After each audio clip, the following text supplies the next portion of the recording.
You're now tuned in to Polarizing Figure, polarizing topic of the day.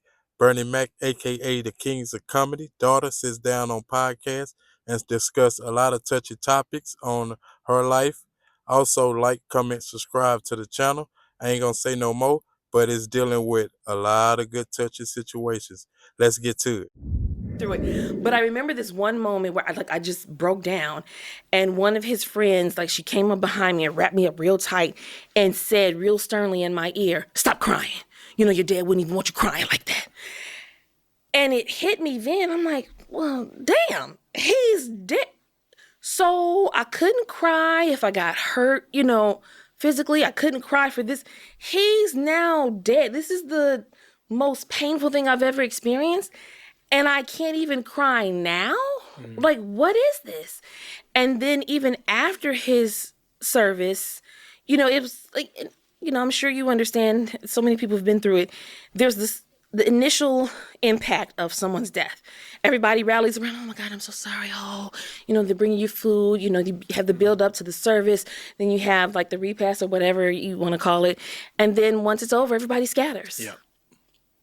And everybody expects you to just go back to life as usual. And I'm looking at it, again, like I said to my family, I'm looking at everybody like, so we're just going to ignore the elephant in the room? My dad is dead. I'm done. Like, you want me to just act like everything's normal? And that seemed to bother everybody around me because everyone was just, no, we don't talk about these things. And I'm the lone person. You could see it on my face. I was a shell of myself.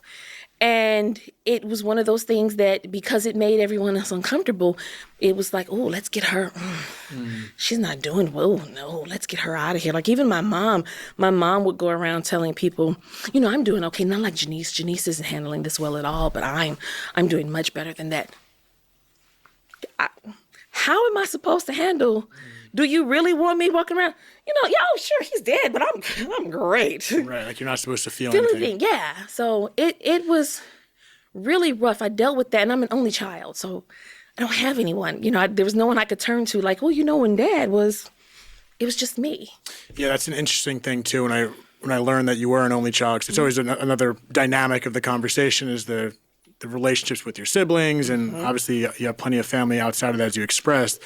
But yeah, it's I almost said lonely child, but as a lonely only child, it can probably feel isolating because you have no one that could relate to you in the immediate factor. No one. And for me, it used to irritate me because he died like at the height of his fame. So I remember when he died, his sitcom had just gone into syndication because he died August 9th. So it was like that summer. Madagascar 2 was coming out. That was his first animated film. And then Soul Band with him and Samuel L. Jackson was coming out. So at home in Chicago, he's the king of Chicago. So no matter where you went, it was just reminders everywhere. Like you drive down the expressway, billboards everywhere. You're on the street, here comes a bus pulling up with. And it just felt like life was just mocking me, like, in case you forgot. Here's a billboard of your father. He's dead, remember? Yeah. Even the night of his service, I remember like all of my friends, like after the repast, and I just had it, they were like, okay, let's get you out and just go get your mind off of things. So we go downtown and we go into this club, and I remember like it was just instantaneous. The DJ, yeah, everybody, today was the service of Chicago's own Bernie Mac. Let's have a moment of silence for it. And as soon as he said it, I was like, so everybody was like, oh my, okay, let's get her out of here. Let's get her out of here. So then we go bowling. They're like, let's go bowling. And the bowling alley, it's downtown Chicago, so it has all these screens up. We walk in. What are they playing? The news, which is showing his funeral service. I was like, damn. That's a whole nother thing. Yeah. And so, I would go, and that was the first time in my life that I was on the forefront. I was used to being in the background, nobody knowing me, because that's how my dad wanted it. He didn't want us to be seen. He always said, I want you all to have your own life. And for the first time ever, people were, hey, what are your thoughts here? And I remember I would go out places and people would be like, oh my God, you're Bernie Mac's daughter, aren't you? Oh, I'm so sorry. And you're not the only one that lost him. We lost him too. And my fist would ball up like, you did not know. Yeah. And I don't ever want to make light of that for his fans because I've been on that side. I remember hearing Robin Williams died. I cried when Prince died. Like, I know that feeling, but I could never imagine going to their family member and trying to equate my feelings as a fan with their loss. And I know I'm going to say people meant well, but it was just, all of that just made me feel even more isolated. Yeah, it's interesting. I'm not comparing in any sense, but I'm finding like some different relations, like when my father's passing on September 11th, which you may or may not have known, is the idea of that public light. That's why I'm fascinated in what your experience was with that, because I've always said it's a very individual experience, but when something's in the public light, in your situation, I have no understanding in that capacity.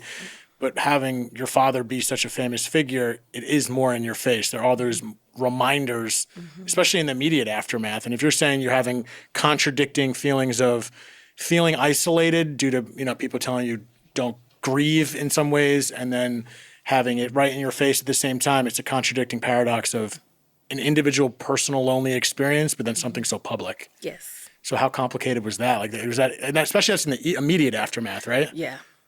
So what do you do? I don't, look, when I look back on it now, I have to ask myself, how did you do it? Because this is all going on like at the same time. So I was in the middle of a divorce. My daughter wasn't even 2 yet, and my dad died. So it's all of this happening at once that I'm trying to navigate.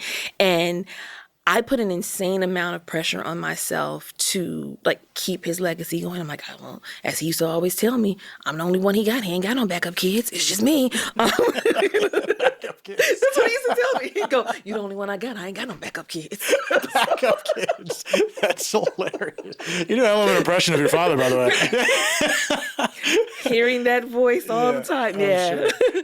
So it was, for me at that time, my way of coping was, well, I've got to keep his legacy going. I've got to, and I've got to take it on all by myself because it's just me.